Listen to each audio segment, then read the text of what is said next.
तो सर सबसे पहले तो हम आपकी किताब के बारे में बात करेंगे। बोलिए। आपने जैसा लिखा है कि सेमी ऑटोबायोग्राफिकल है, तो पर बहुत ज़्यादा चीज़ों में मुझे बदलाव नहीं दिखा, कुछ नाम बदले हुए हैं। हाँ, बस तो वही नाम बदले हुए हैं। ऐसा क्या आपको क्यों ऐसा लगा कि सेमी लिखेंगे? और सेमी कहाँ लिखा मैंने? कहीं नहीं लिखा मैंने सेमी। जैसे ऑटोबायोग्राफिकल उपन्यास उपन्यास था तो उपन्यास की शक्ल दी है। कई लोगों को बचाना चाहता था मैं, कई लोगों को लाइमलाइट में नहीं लाना चाहता था। कई महिलाएं थीं, कई पुरुष थे जो आज जम चुके हैं, और किसी के प्रति बदला लेने की आकांक्षा नहीं थी, किसी के प्रति बुरा करने की आकांक्षा नहीं थी। तो सब कुछ है मतलब आराम से एक चीज़ और उपन्यास की शक्ल में लिखना चाहता था, जिसमें शुरुआत हो, मिड फेज हो और एंड हो, क्लाइमैक्स हो। बाकायदा उपन्यास की शक्ल में जो मुझे जानता है वो पढ़े, और जो नहीं जानता है वो भी उतना ही सरस ढंग से पढ़े, इंटरेस्टिंग हो। तो ये पर्पस था मेरे इसके पीछे। तो एक इतने आपको साल हो गए हैं सिनेमा में भी, और थिएटर तो करते हुए उससे भी ज़्यादा साल हो गए। तो जैसे आपने लिखा कि एक्टर्स कभी पैदा नहीं बनते नहीं हैं, एक्टर्स पैदा होते हैं। तो क्या आपको अभी भी ये लगता है इतने साल के बाद? अब बिल्कुल बिल्कुल बिल्कुल, एक्टर्स पैदा होते हैं, एक्टर्स पैदा होते हैं, मूर्तिकार पैदा होते हैं, वॉयलिनिस्ट पैदा होते हैं, सितार वादक पैदा होते हैं। ये बनता कोई नहीं है, ऊपर से लेके आता है कोई चीज़। ये प्राकृतिक होता है हमेशा। Actor is like a Prince, he is born Prince. तो इसलिए जो है ये मेरा पहले भी मानना था और अभी मानना है। जी। तो एक जो आपने कई बार बात बोली है किताब के अंदर कि मैं एक्टिंग की जो आर्ट है उसको माइक्रो लेवल तक मैं सीखना चाहता हूँ, तो क्या आप उस माइक्रो लेवल पे पहुँच गए हैं? अभी नहीं पहुंचा, मेरे ख्याल से कभी नहीं पहुंच पाऊंगा। मुझे लगा था, मतलब मुझे काफ़ी लगा, खोजबीन कर ली, काफ़ी खोजबीन कर ली, अपने निष्कर्ष पर पहुंच गया। लेकिन अब मालूम पड़ा कि निष्कर्ष आगे चले गए, तो अब जो है धीमे धीमे करके जो है वो और गहन होता जा रहा है, और जटिल होता जा रहा है। इतना आसान नहीं है वो पहुंचना। तो वही है, वो लग रहा है। तो एक समय पे आदर्श आप मान के चल रहे थे नसीरुद्दीन शाह और रॉबर्ट डी नीरो को। तो जैसा किताब में भी लिखा है कि मैं डी नीरो से हाथ मिला रहा हूँ, मैं डी नीरो से मिल रहा हूँ। वो अब भी है। तो उसके अलावा कोई इस तरह के और कलाकार निकले हों जिनको आप इंस्पायर? ऐसा नहीं, नसीरुद्दीन शाह से भी उस वक्त था, मतलब बाद में वो फैसिनेशन छूट गया। नसीर से उस वक्त था जब पढ़ रहा था मैं एनएसडी में, उस वक्त था फैसिनेशन उनके प्रति। बाद में वो फैशन छूट गया। बाद में उनसे पंकज कपूर जो है मुझे बड़े अच्छे लगते हैं, उनसे बेहतर एक्टर जो है सामने आ गए। पुरी साहब, अजीब वगैरह तरीके से पुरी साहब, स्वर्गीय पुरी साहब, अमिताभ बच्चन जी, उनको परफॉर्मेंस देखकर जो लगा इतना ब्रॉड आदमी कैसे हो सकता है। तो वो पहले का फैसिनेशन था, ये सब जो पढ़ रहा था उस वक्त फैसिनेशन था। तो अभी जो यंगर डायरेक्टर्स भी और एक्टर्स भी और सिंगर्स भी जो निकल के आ रहे हैं, उनमें कोई है आपका पर्टिकुलरली जिसको? नहीं, ऐसा कुछ नहीं है। ऐसा मैं सबके साथ काम करता हूँ, और एक्टर्स तो बहुत निकल के आ रहे हैं इस वक्त, नए किस्म के बहुत लोग निकल के आ रहे हैं। वो तो हर किस्म के, हर एज के, हर चेहरे मोहरे के OTT प्लेटफॉर्म ने तो बहुत स्कोप खोल दिया है ना इस वक्त। हर किस्म के एक्टर्स की ज़रूरत है आजकल। तो मुझे बड़ा अच्छा लगता है कि जो है एवेन्यूज़ खुल गए हैं और they are getting their dues, that's all. तो OTT की आपने बात करी, OTT में आपने भी काम किया है, और जैसे कई लोगों का ये मानना है कि OTT की वजह से सिनेमा की तरफ लोगों का जो...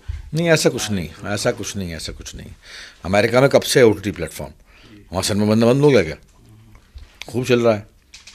कोरोना फ्लड जो है वहाँ पर कब से चल रहा है, लेकिन वहाँ सिनेमा बन रहा है, बढ़िया तरीके से बन रहा है। ऐसे यहाँ भी बनता रहेगा। आपने किताब में कई कॉम्प्लेक्स इश्यूज की बात करी है, अल्कोहलिज्म, एडिक्शन, डिप्रेशन। आपने सेक्सुअल असॉल्ट पे भी आपने टच किया है। हाँ। उसके बारे में आप कुछ कहना चाहेंगे? किस तरह से उस वाक़ये ने आपको हद तरफ कर गया? मतलब इतनी कम उम्र में 7वीं कक्षा में हुआ था तो हद तरफ कर गया, मुझे चौंका गया। मतलब एकदम से क्या हुआ? मतलब सेक्स इतनी हेल्दी चीज़ होती है कि उससे पहला संपर्क जो है बहुत ही अच्छा होना चाहिए आपका, वरना वो ज़िंदगी भर आपके मानस पे अंकित हो जाता है, वो कुछ खलल डाल देता है। तो ऐसी जो है, मतलब वो पहली मर्तबा था और पहला सेक्सुअल असॉल्ट झेलना पड़ा मुझे, तो वो पूरे ज़िंदगी भर के लिए कॉम्प्लेक्स दे गया। फिर जो है मतलब हेल्दीली आप वो चीज़ नहीं कर पाते, तो उससे उभरने में मुझे काफ़ी टाइम लगा। तो जैसे मेरा खुद का ये मैंने नोटिस किया कि कुछ आपके जो पार्टनर्स रहे वो आपसे उम्र में बड़े थे, तो कहीं आप उस चीज़ को कनेक्ट करते हैं कि उसका वो रीज़न रहा हो? कौन पार्टनर बड़े थे बताइए? जैसे आपने हरजोत जो उनकी बात करी, बड़ी कहाँ थी वो? मैंने संगिनी की आपने बात करी। संगिनी कहाँ? मेरे संबंध नहीं संगिनी से, इस तरह के संबंध कहाँ थे मेरे संगिनी? इस तरह के संबंध नहीं, बट आकर्षण एक था। आकर्षण अब भी है, आकर्षण था मतलब। लेकिन हरजोत, वो एक हरजोत मतलब एक क्या सवाल क्या पूछ रहे हैं आप? कि उन पर असर पड़ा कि नहीं? जी जी। नहीं असर, रिश्ते थे उन पर? नहीं, जो हुआ सो मतलब फिर प्राकृतिक तौर पर हुआ, वो नेचुरल हुआ। उसमें जो है मतलब फिर धीमे धीमे करके उससे कॉम्प्लेक्स से उभरा मैं, धीमे धीमे करके। वो बहुत शुरू में हुआ था, तो शुरू में उसने दिमाग पर असर डाला, फिर उसके बाद धीमे धीमे करके नए नए पार्टनर्स मिलते गए, तो मैं धीमे धीमे उभरा उससे। एक बहुत ही शुरुआती समय से जब आपको पता भी नहीं था कि आप म्यूज़िक बना सकते हैं, आप तब से म्यूज़िक बनाने लग गए थे, तो जिस तरह का आपने म्यूज़िक लिखा यहाँ पे एनएसडी में रहते हुए या अंक 1 में रहते हुए, तो कभी आपको लगता था कि क्या रीज़न है कि ये यूथ के साथ कनेक्ट कर रहा है? आपका हुस्ना और घर जो है वो आज भी यूथ गुनगुना रहा है, और मुझे कारण समझ में नहीं आया मुझे आज तक कि जो यूथ क्यों गुनगुना रहा है। शायद मेरे वक्तव्य ऐसे हैं इसलिए कि जो है मतलब मैं यूथ से जो है बहुत रिलेट करता हूँ, मतलब उनकी बातें कहता हूँ, बहुत रिलेट करता हूँ उनसे, शायद इसलिए वो लोग मुझे पसंद करते हैं। या भारी लफ्ज़ों में बात नहीं करता, या अपनी सरदारी दिखाने की बात नहीं करता कि मैं ये पीयूष मिश्रा हूँ, तो उन्हें जो है इसलिए जो है थोड़ा मतलब बोझा का महसूस होता है कि हाँ इससे बात की जा सकती है, ये एक्सेसिबल है, तो वो जो है हाथ मिलाने को बेकरार रहते हैं। हालांकि उसमें तंगी बहुत होती है, मेरे को बहुत थक जाता हूँ कई बार, सेल्फी दे के हाथ मिला के आदमी की जो है मतलब एक वो होती है, क्षमता होती है, लेकिन मैं जो है उस क्षमता को भी पार करने की कोशिश करता हूँ कि जो है मैं जितना अधिक उनसे रिलेट कर सकूँ उतना ही अधिक जो है मतलब अच्छा है। तो ऐसे कोई आपके फेवरेट सिंगर रहे हों या कोई गाने ऐसे रहे हों जो आप बार बार सुनते हैं, ऐसे बार बार? किशोर कुमार को तो मैं बहुत सुनता हूँ, कौन नहीं सुनता है, बहुत सुनता हूँ उनको, बहुत सुनता हूँ किशोर साहब को तो बहुत सुनता हूँ, मेरे फेवरेट सिंगर हैं वो, और मेरे फेवरेट आर्टिस्ट हैं वो। ऐसे हैं बाकी सब लोगों को भी जो है अलग अलग तरीके से, मेहंदी हसन साहब को बहुत सुना मैंने, गुलाम अली साहब को बहुत सुना, जगजीत साहब को बहुत सुना मैंने, तो ऐसे जो है मतलब ये लोग हैं।